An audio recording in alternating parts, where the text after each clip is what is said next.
मैं कहना चाहूँगी कि मैं प्रधानमंत्री जी से भी लड़ सकती हूँ।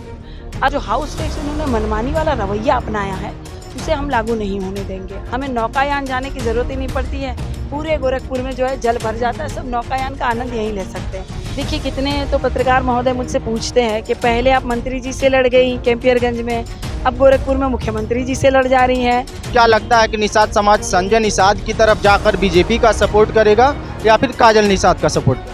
हिंदी नेटवर्क देख रहे हैं आप और मैं हूं आपके साथ वैभव सिंह। इस समय नगर निगम गोरखपुर में और हमारे साथ बातचीत करने के लिए यहां से समाजवादी पार्टी की मेयर पद की प्रत्याशी काजल निषाद जी हैं। ये बताएं मैम, आप क्षेत्र में जा रही हैं, खासकर आपके साथ इतनी महिलाएं हैं, क्या रिस्पॉन्स मिल रहा है? बहुत अच्छा रिस्पांस मिल रहा है। जनता मुझे भरपूर सहयोग, प्यार, आशीर्वाद दे रही है, क्योंकि जनता को अच्छी तरह से पता है कि काजल निषाद चुनाव नहीं लड़ रही है, यहाँ की जनता चुनाव लड़ रही है। काजल निषाद वो शख्सियत है जिन्होंने हमेशा सबकी आवाज़ उठाई। काजल निषाद ने हिंदू और मुसलमान दोनों भाइयों की आवाज़ उठाई है। मैं चाहती हूँ कि दोनों में ही एकता बनी रहे, भाईचारा जो है वो बना रहे। ये जो सरकार के जो लोग हैं या सरकार की कुछ योजनाएं या सरकार के जो भाषण हैं, ये नफरत फैलाने वाले कुछ चीज़ें करते हैं। हमेशा ही फूट डालो और राज करो वाली रणनीति ये अपनाते हैं। इसको तोड़ना बहुत ज़रूरी है। ये तिलिस्म को तोड़ना बहुत ज़रूरी है। इसीलिए जनता को अच्छी तरह से पता है कि काजल निषाद नहीं, जनता चुनाव लड़ रही है। इन्होंने हमेशा ही सबके मुद्दे उठाए हैं और इसीलिए मैं और मेरे निषाद समाज के खासकर लोग और शीर्ष नेतृत्व और अखिलेश यादव जी का कोटि कोटि धन्यवाद करते हैं कि पहली बार किसी ने निषाद समाज की मेयर प्रत्याशी को उतारा है। ये पहली बार हुआ है। आप निषाद समाज की बात कर रही हैं, बताइए निषाद समाज के एक और बड़े नेता हैं संजय निषाद। क्या लगता है कि निषाद समाज संजय निषाद की तरफ जाकर बीजेपी का सपोर्ट करेगा या फिर काजल निषाद का सपोर्ट करेगा? संजय निषाद जी खुद हमारे ससुर लगते हैं और वो हमको आशीर्वाद देने का काम कर रहे हैं। उनकी तबीयत ठीक नहीं है, उनकी तबीयत नासाज, वो अभी बीमार है। जैसे ही वो अस्पताल से निकलेंगे सर्वप्रथम अपनी बहू को आशीर्वाद देंगे और निषाद समाज पूरा का पूरा, उनकी मान प्रतिष्ठा लगी हुई है भाई इस सीट के साथ। यहाँ काजल निषाद नहीं लड़ रही है, एक तो गोरखपुर की जनता लड़ रही है, एक तो निषाद समाज की बहू लड़ रही है। मान सम्मान प्रतिष्ठा दाव पर लगी हुई है। इसीलिए निषाद समाज पूरा का पूरा आशीर्वाद देने का काम करेंगे और ये समझते हैं कि इनका कार्य कौन करते हैं। इनको अच्छी तरह से पता है कि माँ फूलन देवी जी को श्रद्धेय नेताजी ने छुड़ाया था। माँ फूलन देवी जी को श्रद्धेय नेताजी ने सांसद बनाया, राजनीतिक गलियारों में इनकी एक पहचान बनी, देश विदेश में इनकी पहचान बनी थी। इनको अच्छी तरह से पता है कि गैराज निषाद जी की जयंती पर छुट्टी माननीय अखिलेश यादव जी ने किया था। सेकंड मैं आपको रोकूंगा। आप अभी बता रही हैं कि ससुर हैं, लेकिन जब आप टिकट पाकर गोरखपुर आती हैं तो कुछ दिनों तक उनसे नाराजगी दिखाकर कहती हैं कि ये खजूर के पेड़ हैं। तो क्या उनसे कुछ बातचीत हुई या फिर उन्होंने सच में आपको आशीर्वाद दिया, इस कारण आपका रवैया बदल गया है क्या? ऐसा है कि परिवार में 4 बर्तन होता है तो खड़बड़ खड़बड़ करते करता है। कभी भी परिवार में जब 4 बर्तन होता है तो आवाज़ आता है। परिवार में, आपके परिवार में भी होगा और सबके परिवार में होगा कि लड़ाइयाँ होती रहती है।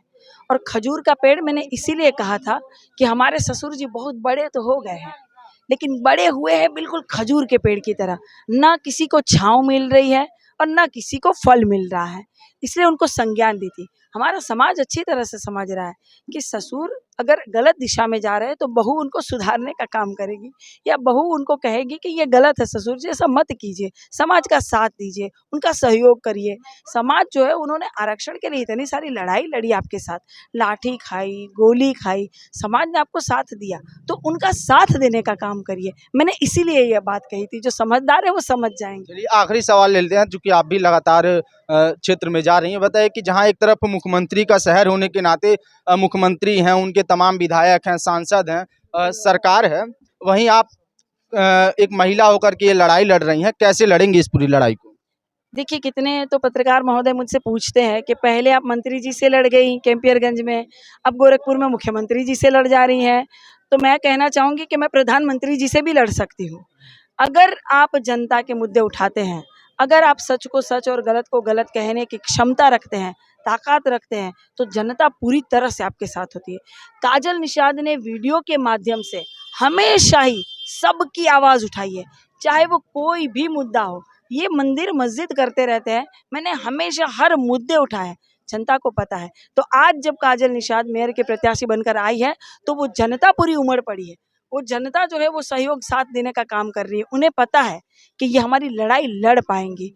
इसीलिए मुख्यमंत्री हो, मंत्री हो या प्रधानमंत्री जी हो, जब हिम्मत के साथ आप खड़े हो तो आप किसी से नहीं डरेंगे। और जनता कह रही है, मेरे जरिए जनता कह रही है कि सिंहासन खाली करो कि जनता आती है। धन्यवाद। अच्छा, एक सेकंड, अगर आप चुनाव जीतती हैं तो वो मुख्य 3 काम बता दीजिए जो इस गोरखपुर वासियों के लिए आप करना चाहेंगे, जो प्रमुख काम है। सर्वप्रथम तो देखिए, शिक्षा का स्तर मैं ऊपर करना चाहती हूँ। शिक्षा का स्तर यहाँ बहुत ही निचले स्तर पर है। प्राइवेट शिक्षा में जो पढ़ाई मिलती है वो सरकारी स्कूलों में मिलती नहीं है। प्राथमिकता मेरी वो होगी। लेकिन नगर निगम के अधिकारियों का अगर आप काम कहें कि नगर निगम के अंडर में जो काम आएगा, तो सर्वप्रथम यहाँ पे 15 गुना ज़्यादा टैक्स लेते हैं, वाटर टैक्स और हाउस टैक्स। तो वाटर टैक्स तो होना ही नहीं चाहिए, पहले तो उसे तो ज़ीरो कर देना चाहिए। और जो हाउस टैक्स इन्होंने मनमानी वाला रवैया अपनाया है, उसे हम लागू नहीं होने देंगे। तो ये हम वापस लेंगे, ये प्राथमिकता है। दूसरा ये है कि बारिश के पूर्व ये लोग नालों की साफ़ सफाई नहीं करते हैं, इसीलिए हमेशा ही गोरखपुर में ज़रा सी बारिश आने पर जलमग्न हो जाता है। हमें नौकायान जाने की ज़रूरत ही नहीं पड़ती है, पूरे गोरखपुर में जो है जल भर जाता है, सब नौकायान का आनंद यहीं ले सकते हैं। इससे क्या होता है कि यातायात के साधन भी प्रभावित होते हैं, जनजीवन प्रभावित होते हैं, व्यापारी भाई प्रभावित होते हैं। ये दुपहिया वाला जितने जाते हैं वो फिसल के गिरने का डर और दुर्घटना का डर रहता है। तो बारिश के पूर्व नालों की साफ सफाई, ड्रेनेज की सही से व्यवस्था दुरुस्त है कि नहीं, और जल निकासी की व्यवस्था दुरुस्त है कि नहीं, ये होगा। तीसरा कि ये जानवर जो छुट्टे घूम रहे हैं, जिन पर किसी का कोई अंकुश नहीं है, ये जानवर घूमते हैं, ट्रैफिक की बड़ी समस्या है, बीच में ट्रैफिक के बीच में आ जाते हैं, ये भी घायल होते हैं और जनता भी घायल होती है। तो मैं आदरणीय मुख्यमंत्री जी से अनुरोध करूंगी, या फिर हम ही नगर निगम के जो एक ज़मीन इस तरह से ले लेंगे सरकार से कि ऐसे जानवरों को वहाँ सुरक्षित रखा जाए और यहाँ से जनता भी सुरक्षित, वहाँ जानवर बेचारे सुरक्षित। ये सारी घटनाएं हैं। दूसरी बात ये है कि ये चौड़ीकरण के नाम पर जो है दुकानें तोड़ने का काम करते हैं, जैसे असुरन चौक पर हुआ है अभी। तो ना उनको मुआवजा देंगे, ना उनको नोटिस देंगे, ये जनता कहाँ जाएगी। शक्ति नगर में ये नालों का चौड़ीकरण करना चाहते हैं, वहाँ पे 2 से 2,500 घर जो है वो प्रभावित हो जाएंगे, वहाँ टूटने का डर है। वो कहते हैं कि हम ये तोड़ेंगे और इनका चौड़ीकरण करेंगे। वो 35 फुट 40 फीट में भी वो बह रहा है नाला, इतने में भी सौंदर्यकरण हो सकता है, लेकिन इनका मनमानी वाला रवैया है, ये जनता को परेशान करना चाहते हैं। तो जनता समझ गई है, जितने भी नगर निगम के अंडर में जितने कार्य आएंगे सारे ईमानदारी से करूँगी, अधिकारियों से कराऊंगी, जनता को बताने का काम करूंगी कि कार्य ऐसे होते हैं। नेता जो है वो आपके मालिक नहीं है, नेता सही मायने में आपके सेवक है। क्यों? क्योंकि आपने उनको चुना है, वो आपके वोट से बने हैं। आपके वोट के बगैर वो बन ही नहीं पाएंगे विधायक, सांसद या मेयर, तो वो आपके सेवक है। तो ये बताने का कार्य करूंगी, बहुत अच्छा संदेश देने का कार्य करूंगी। मैं जनता से अपील करना चाहती हूँ कि आने वाली 4 तारीख को आप सभी साइकिल पर बटन दबाकर भारी से भारी मतों से मुझे नहीं, अपने आप को विजय भव बनाइए। हमसे बात करने के लिए धन्यवाद। तो ये थी हमारे साथ काजल निषाद, जो कि समाजवादी पार्टी की मेयर पद की प्रत्याशी हैं, और इन्होंने साफ तौर पर ये कहा कि अगर ये चुनाव जीतती हैं तो किस प्रकार से विकास के काम करेंगी और किन मुद्दों को लेकर ये आगे बढ़ेंगी, ये इन्होंने हमारे इस बातचीत के दौरान बताया। ऐसी तमाम अन्य खबरों के लिए हमारे साथ बने रहें और देखते रहें हिंदी नेटवर्क। धन्यवाद।